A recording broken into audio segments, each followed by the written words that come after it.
안녕하세요. 21년째 만두 가게를 운영하고 있는 만두진짱 이종택입니다. 오늘은 여러분들과 무슨 방송을 할까 생각을 하다가 문득 생각이 들었는데요. 제가 이 장사 노하우를 이렇게 자꾸 이제 얘기하다 보니까 조금 딱딱한 부분이 있더라고요.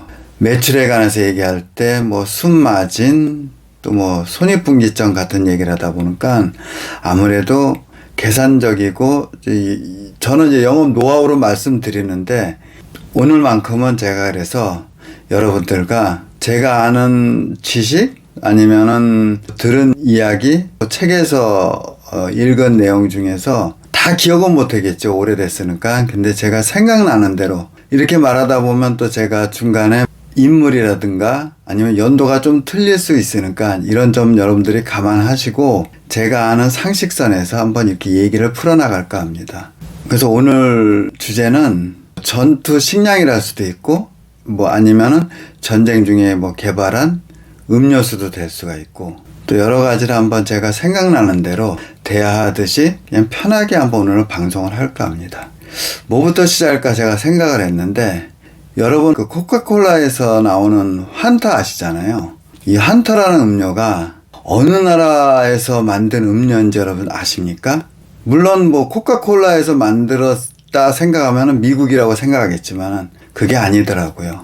이 환타라는 음료는 1939년 그러니까 이제 2차 세계대전이 반발하고 미국이 참전을 하게 되는데 그때까지는 미국에서 모든 뭐 수출하던 물건들을 이 유럽 쪽에다 수입 금지령을 내려버린 거예요. 특히 적대국이었던 독일한테는 무조건 금지를 했는데 코카콜라도 포함된 거죠.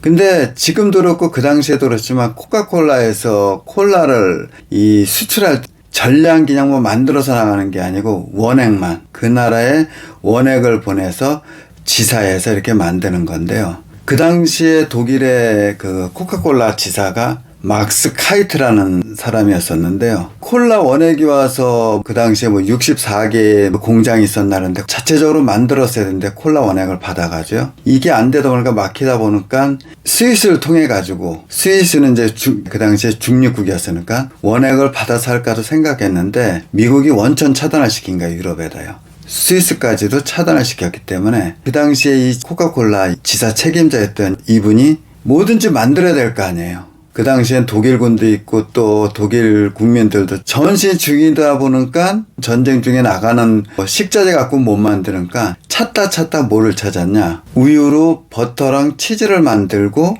남은 찌꺼기 노란 액체가 나온대요. 그 유정 그리고 사과수를 발효해서 만들고 사과수를 만들고 남은 찌꺼기 그 두 가지에다 탄산수 여러 가지를 막 넣은 거죠. 그래서 만들어낸 게 환타라는 그 음료를 만들어냈대요. 근데 이게 무슨 맛일까 저는 생각을 해봤는데 우유 찌꺼기 뭐 우유랑 탄산 하니까 또 밀키스 맛도 좀 나지 않을까? 그런 식으로 만들었지 않을까 또 생각이 들더라고요. 또 근데 이걸 만들고 전시 중이니까 그때 맛이 틀려지는 거예요. 뭐 사과 그 식이섬유라고 그러죠. 찌꺼기 남은 거 식이섬유로 넣고 탄산 넣고 막 이게 뭐 우유 유정을 갖다가 섞는 건데 이 비율이 막 그때보다 틀려진 거예요. 그래도 그 당시에는 콜라가 이제 못 들어오니까 독일에 그렇게 만든 음료수를 독일 사람들이 엄청 좋아하더래요. 그 음료수를요. 그래서 이 음료수를 이름을 정해야 되는데 뭐로 질까 해서 그 사내 그 직원들한테 지사장이 공모를 했는데 독일 말로 판타지가 뭐 공상, 상상 그래서 이 맛이 환상적인 맛이다 그래서 줄여서 판타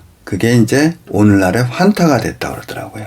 그래서 이게 어느 정도 인기가 좋았냐 1943년에 독일 사람들이 찾은 판타를 먹은 양이 300만 병 어마어마한 거죠. 여기에 또 다른 또 사연이 있는데 뭐냐면은 그 당시에는 이 전시가 이제 일이 폐망으로 가다 보니까 모든 물자가 모자란 상황이었었는데 설탕도 물론 이 환타에 들어갔겠죠. 들어갔는데 다른 음식들에는 설탕이 워낙 귀해지니까 못 넣었는데 그럼 뭘 넣냐 사카린 있잖아요. 단맛을 나는 사카린을 넣었대는데 이 환타는 아이들도 먹는 음료다 그래가지고 그 당시에도 여기에다가 설탕을 허용을 했대요. 그러다 보니까 이 환타가 그 당시에는 음식을 만드는데 요즘 말하면 조미료처럼 걸 썼다고 그러더라고요. 그러던 환타가 이제 독일이 패망하고 나서 이 막스 카이트라는 그 당시 지사장이 이 코카콜라에다 다시 합병을 하게 되고, 아까 제가 말씀드렸듯이 그때마다 이 재료에 따라 맛이 틀려지는데, 이 코카콜라는 원액을 쓰니까 그대로 그 맛을 낼 수가 있는데, 콜라 맛은, 환타는 지역별로 나라별로 그 나라 과일을 넣다 보니까 맛들이 다 틀리대요. 어디는 메론 맛을 넣게 돼. 90여 개국 나라가 각자의 맛이 있기 때문에 환타 맛은 그래서 좀 차이가 난대요. 그리고 요즘에는 뭐 비타민도 넣고 막 그러다 보니까 환타가 다양한 맛을 낸다고 그러더라고요. 나름대로 이 음료 한 병에도 전시에는 또 이런 스토리가 있더라고요. 두 번째 얘기는, 우리 건빵이 아시잖아요. 근데 이 건빵은 어느 나라에서 만들었을까요? 우리 대한민국에서 군인들이 먹고 그러니까 우리나라에서 만든 거 아닐까요? 그렇게들 생각하시는데 그건 아니고, 일본 사람들은 원래 침략을 잘했으니까요.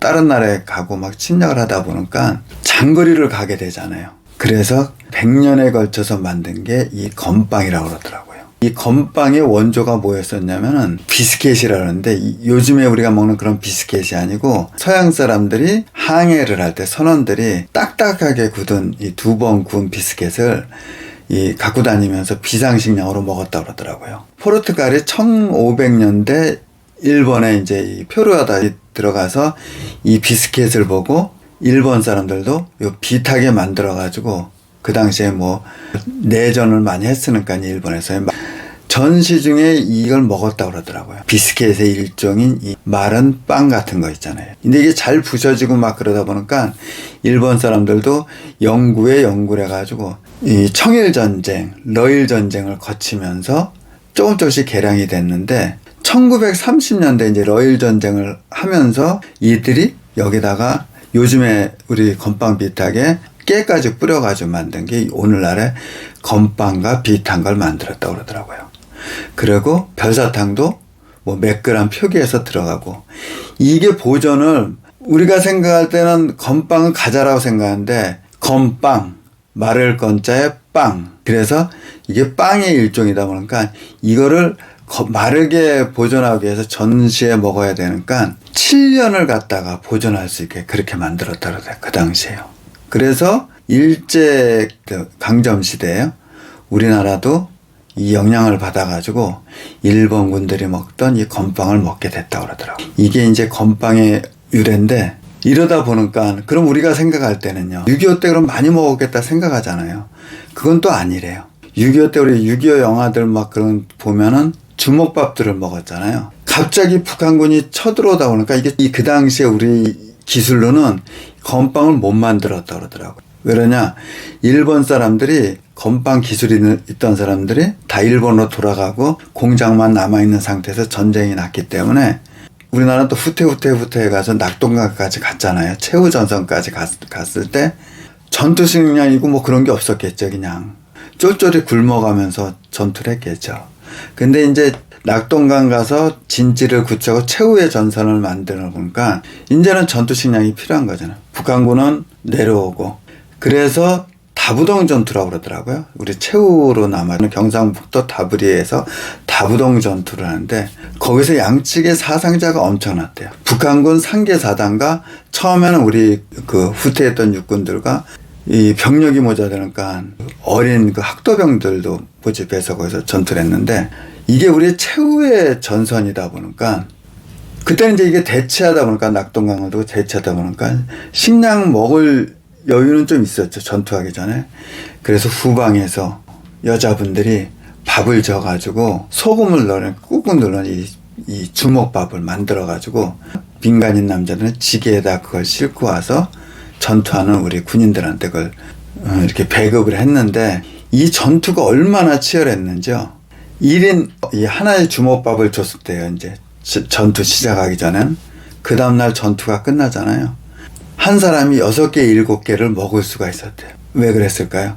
그만큼 많이 죽고 병원으로 후송 가는 사람들도 많다 보니까 이게 남은 거예요. 이게. 이 주먹밥이.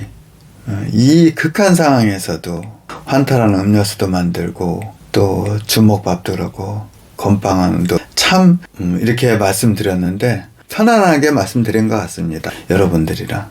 그래서 가끔 가다가 제가 아는 상식이나 지식 아니면 제가 책을 보고 내용 중에서 우리가 몰랐던 음식에 대한 상식 같은 것도, 그리고 오늘도 방송할 때 끝까지 들어줘서 감사하고 구독과 좋아요, 알람 설정 부탁드리고 오늘은 여기까지 마치겠습니다. 끝까지 들어줘서 감사드리고 항상 우리 자영업 하시는 우리 자영업자 여러분 화이팅입니다. 네, 감사합니다.